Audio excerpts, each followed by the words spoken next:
வளமுடன். இன்றைக்கி சதுர்த்தின்னு போட்டிருந்தது. இங்கே பாருங்கள், சதுர்த்தி விரதம் அப்படின்னு போட்டிருந்ததுனால நான் சரி விநாயகருக்கு கருப்பு கவுனி கொழுக்கட்டை செஞ்சுருக்கேன்.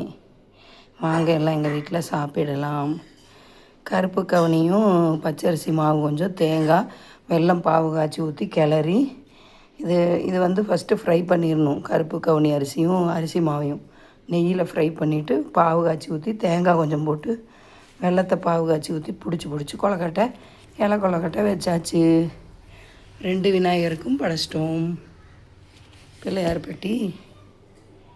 ஒரு டுடே லஞ்சு பார்த்திங்கன்னா சுட சுட ஒயிட் ரைஸு. இன்றைக்கி வெறும் ரைஸு, ரசம் தாங்க. அதுக்கப்புறம் தக்காளி சாதம், பாசுமதி ரைஸ் போட்டு தக்காளி சாதம். அப்புறம் கொஞ்சமாக பாயாசம் வச்சேன். இன்றைக்கி விநாயகர் சதுர்த்தி இல்லைங்களா, அதனால் கொஞ்சம் பாயாசம் வச்சேன், சேமியா பாயாசம். இந்த வீடியோ வீட்டு தயிர். அதுக்கப்புறம் இந்த வீடியோ பிடிச்சா லைக் பண்ணுங்கள், ஷேர் பண்ணுங்கள், சப்ஸ்கிரைப் பண்ணுங்கள். பாய்ங்க.